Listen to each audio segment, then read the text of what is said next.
চিরতা এবং কালো মেঘ মানে চিরতা মানে অনেক তিতা, চিরতা চিরদিনের তিতা জিনিস, কিন্তু এর ভিতরে আছে মহামূল্যবান ঔষধি গুণ।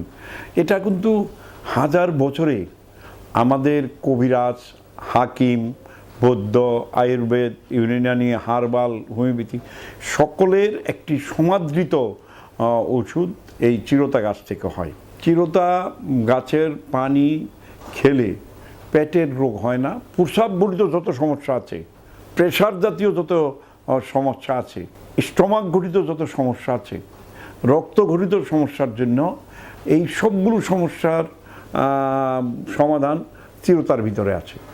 অতএব আমাদের দেশে এখন চিরতা এবং কালো মেঘ সমান তালে সমানভাবে চলছে। যেরকম দারচিনি পাতা আর আমরা যেরকম তেজপাতা ব্যবহার করি, তেজপাতা দারচিনি পাতা ঔষধি গুণের দিক থেকে ধরেন ৮০ আর ১০০। যদি আমরা তেজপাতাকে ১০০ দেই তাহলে দারচিনি পাতাকে দিতে হবে ৮০। ওইরকমই অনেক কাছাকাছি কালো মেঘ এবং চিরতার ঔষধি গুণ। এটা অনেকে তেলের সাথে ব্যবহার করে, শুকিয়ে তেলের ভিতরে দিয়ে রাখে মেথি, চিরতা, মেথি, নিম পাতা।